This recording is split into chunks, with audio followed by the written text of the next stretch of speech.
Assalamualaikum warahmatullahi wabarakatuh. Banyak teman-teman yang bertanya kepada saya bagaimana caranya untuk menghitung kebutuhan minimal sampel dari PLSM.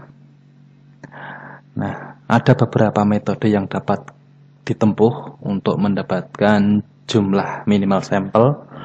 Yang pertama adalah aturan 10 kali, yang kedua G-power, yang ketiga inverse root square, yang keempat gamma n eksponensial, yang kelima adalah Monte Carlo. Nah, yang pertama adalah rule 10 times, yaitu di sini dikatakan bahwa jumlah sampel minimal adalah 10 kali dari jumlah terbanyak indikator pada construct. Metode ini disampaikan oleh Barclay, Higgins, and Thomson pada tahun 1995. Nah, ini sebagai contoh di model ini, kalau menurut aturan ini berapa sampel yang diperlukan.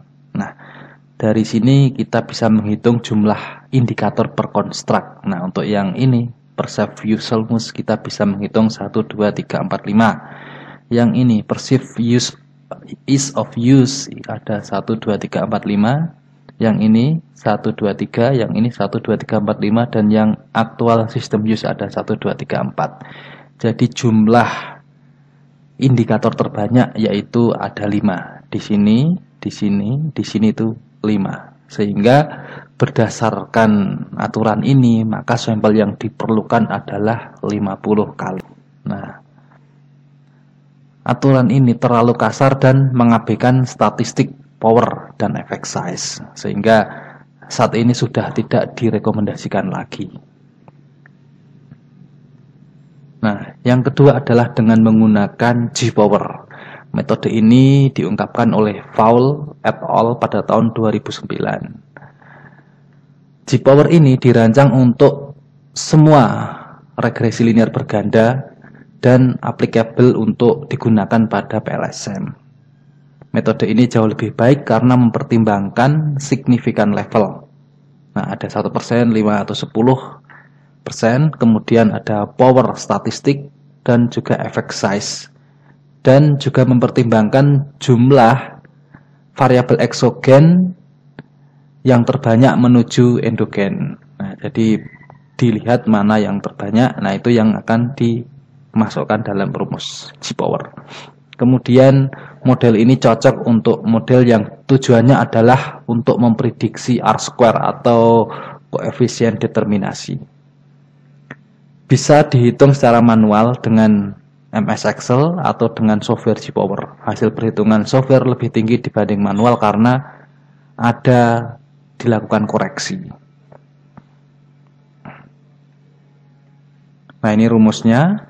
Rumus dengan menggunakan G-power, dan saya akan mencoba untuk mendemonstrasikan. Jadi ini rumusnya, jumlah sampel minimal sama dengan Z 2 sisi pada alfa, yaitu ini 5% signifikan level, atau 1 atau 10, tapi kita mengambil yang 5. Ini adalah 2 sisi, Z value yaitu 1,96. Kemudian Z yang beta ini adalah power. Nah, nilai Z dari power 80% ya adalah 0,84. Nah, nanti akan kita jelaskan apa itu power statistik dan juga effect size. Nah, ini adalah effect size. Dan K adalah jumlah prediktor terbanyak yang menuju ke endogen variabel plus 1. Nah, ini sebelum kita ke praktek dengan Excel, saya ingin menyampaikan sedikit tentang power statistik. Nah, apa itu power statistik? Jadi statistik itu mencoba untuk meramalkan, ini kaitannya dengan hipotesa.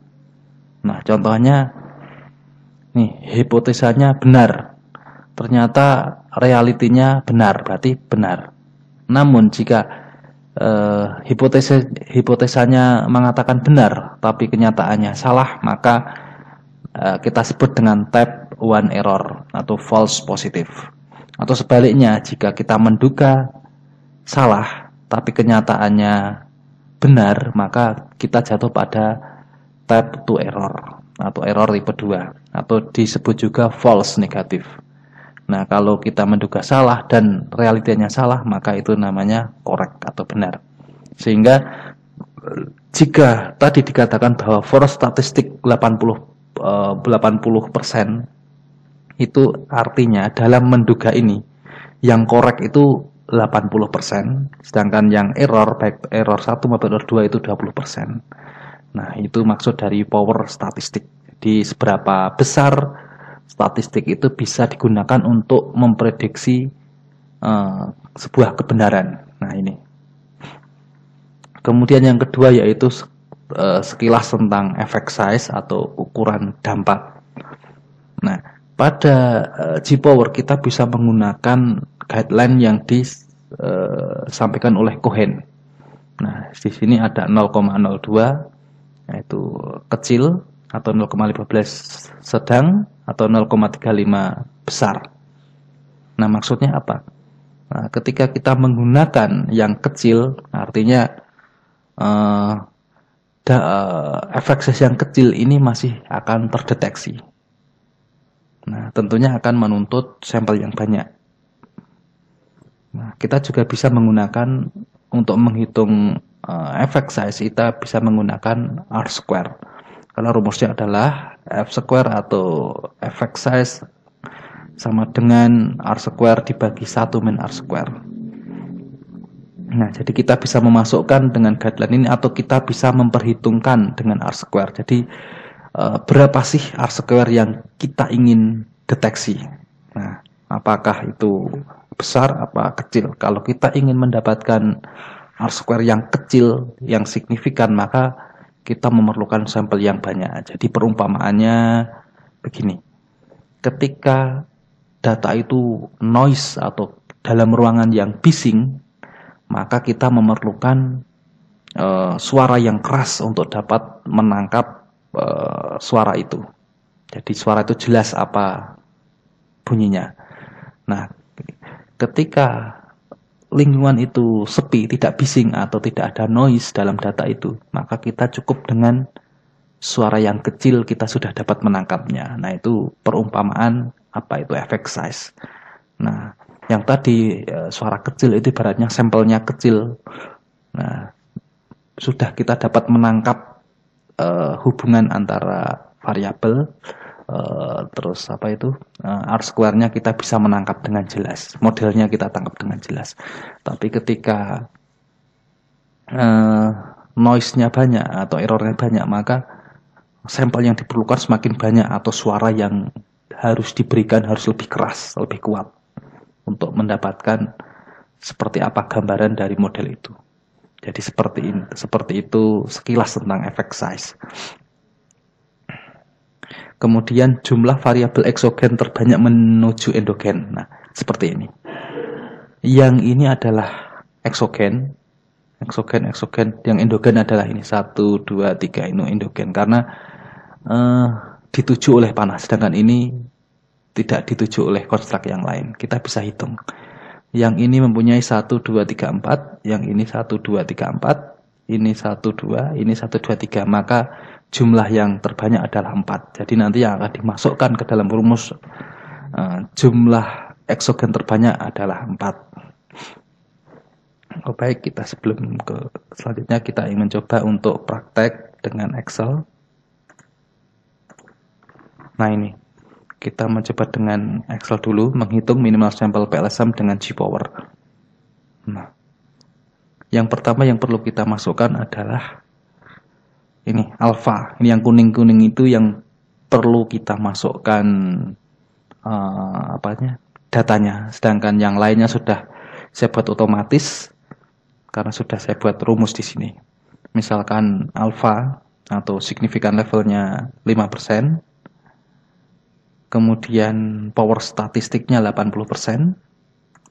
Nah, ini Z-nya. Z dari 5%, ini Z dari 80%.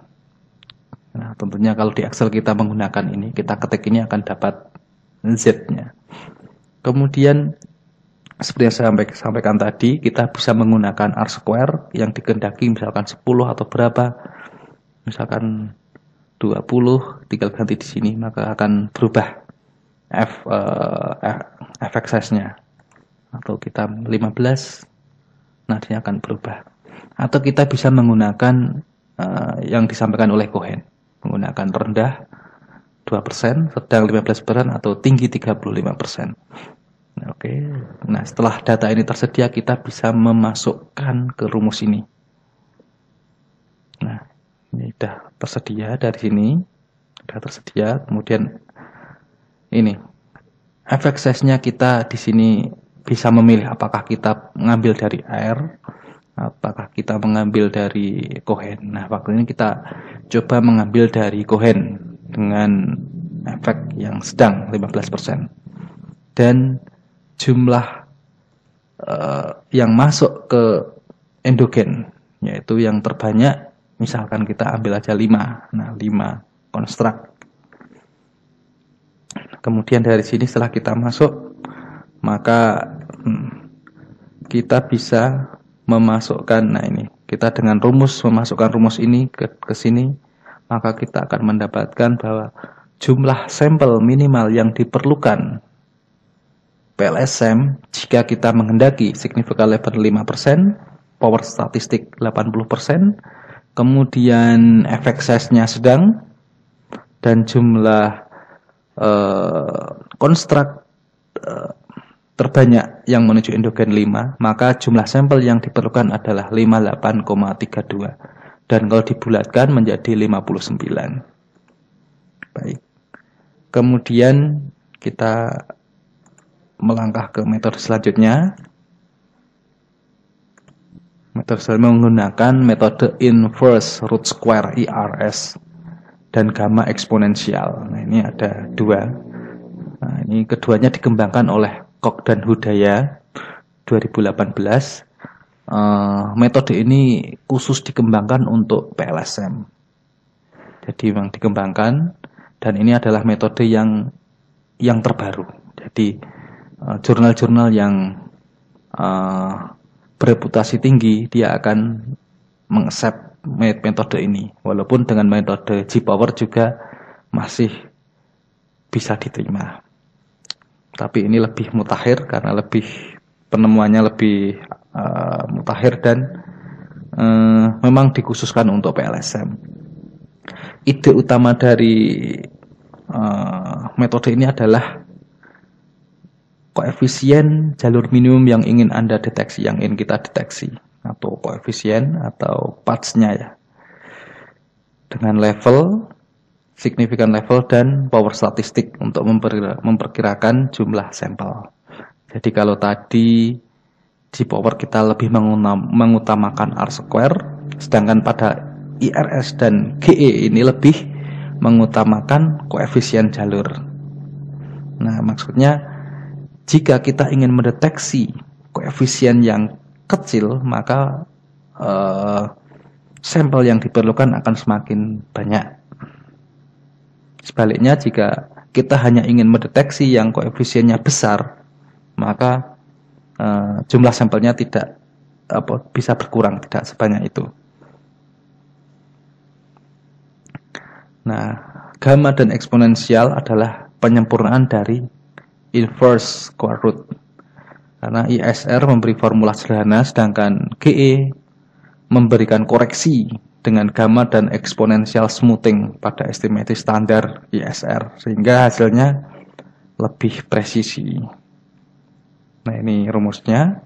Ini untuk yang IRS, jadi jumlah sampel yang diperlukan itu sama dengan T itu Z score atau Z tabel pada signifikan level 5%, 1%, atau 10%, biasanya 5%. Sedangkan Z adalah nilai Z dari power statistik. Nah, ini dibagi dengan koefisien jalur minimum yang ingin kita deteksi.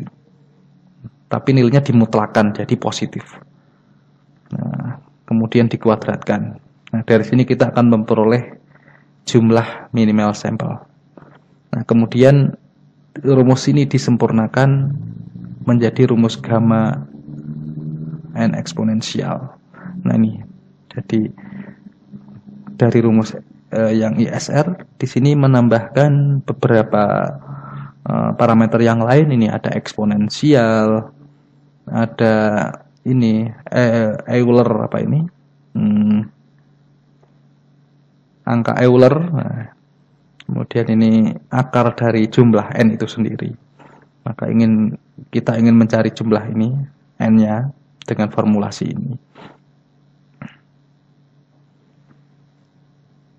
Oke. Kita kembali ke Excel.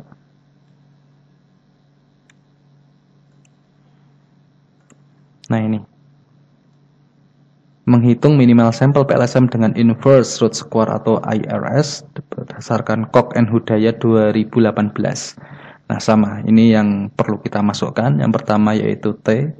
Ini ada maksudnya significant level. Ini kita masukkan 5%. Ini Z atau power statistik 80%. Karena kalau yang ini 5% rekomendasinya, kalau yang ini 80%. Tetapi kalau kita melihat pada bidang-bidang tertentu, misalkan kesehatan manusia karena menyangkut nyawa, atau engineering, keteknikan yang memerlukan ketelitian, maka yang 5 ini bisa ditingkatkan menjadi 1%, sedangkan yang 80 bisa meningkat menjadi 90 atau 95%. Yang ini adalah koefisien minimal yang ingin dideteksi adalah 0,2. Nah ini bisa 0,1, 0,5 tergantung kebutuhan kita. Kalau kita ingin mendeteksi yang sampai koefisien yang kecil, maka semakin banyak nilai sampelnya. Nah terus ini ada 2 sisi dan 1 sisi. Tadi juga ada nih 2 sisi dan 1 sisi. Semuanya ini. Nah nanti akan kita jelaskan, atau istilahnya itu 2 ekor atau apa namanya, 2 pihak atau 1 pihak. Nah ini rumusnya seperti ini. Jadi dengan rumus ini kita coba masukkan. Nah misalkan 2 sisi, itu dengan memasukkan rumus ini, mendapatkan 196,222. Kalau dibulatkan 197. Nah, kalau kita menggunakan 1 sisi, maka kita memerlukan 155 sampel. Nah, kita bisa ubah ini, misalkan aja kita tingkatkan menjadi 1%. Nah, di sini akan berubah jumlahnya. Demikian juga kalau ini kita tingkatkan 90%, maka juga jumlah sampelnya juga akan naik. Sama aja kita sampai 0,1 ingin mendeteksi koefisien jalur. Nah, itu bisa akan naik lagi. Nah, kita standarnya ketika di ilmu pada umumnya kebanyakan yaitu menggunakan 5%, yang ini 80%, yang ini 0,2 is okay. Nah, sehingga ini sampel minimal yang diperlukan. Sama, kita untuk yang gamma n eksponensial sama. Hanya saja kita menambahkan rumus di sini. Ada eksponensial, ada E ini maksudnya bilangan Euler. Nah, di sini kita bisa melihat ketika menggunakan IRS itu 197, sedangkan kalau menggunakan GE 181. Sama saja ketika satu sisi ini 155, sedangkan di sini 142.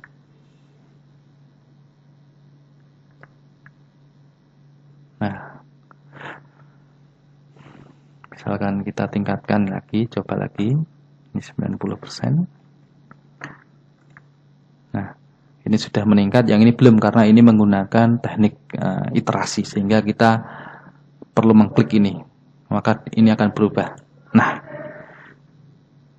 sudah berubah, dan ini lebih presisi, artinya lebih teliti dalam menghitung, sehingga sampel yang digunakan pada GE itu biasanya sedikit lebih rendah daripada yang menggunakan IRS. Meskipun demikian, dalam pengumpulan data itu seringkali kita mendapatkan data yang tidak lengkap, atau yang kedua kemungkinannya adalah datanya seringkali menemukan data yang outlier, sehingga untuk keamanan kita sebaiknya menambahkan 10% sampai 15% untuk jaga-jaga agar ketika nanti data dikurangi masih tetap memenuhi standar minimal sampel. Oke. Kita kembali ke sini. Yang selanjutnya, kapan kita menggunakan satu sisi atau dua sisi atau two tail atau one tail. Nah, yang pertama pertimbanganlah jika teori kuat, kita bisa menggunakan uji satu sisi atau one tail. Contohnya, semakin tinggi kualitas layanan, maka semakin tinggi kepuasan pelanggan, atau yang lainnya yang teorinya sudah cukup kuat dan tidak ada keraguan tentang itu, kita boleh menggunakan uji satu sisi. Tapi ketika teori itu belum jelas atau hasilnya kita masih mengeksplorasi, maka kita aman menggunakan two tail atau uji dua sisi. Karena satu sisi ini Z-nya 1,645 dan nanti akan menghasilkan jumlah sampel yang lebih sedikit. Sedangkan dua sisi Z-nya itu 1,96 dan memberikan sampel yang lebih banyak. Tapi untuk jurnal kebanyakan orang menggunakan yang dua sisi. Baik Bapak Ibu sekalian, terima kasih atas perhatiannya. Kurang lebihnya mohon maaf. Assalamualaikum warahmatullahi wabarakatuh.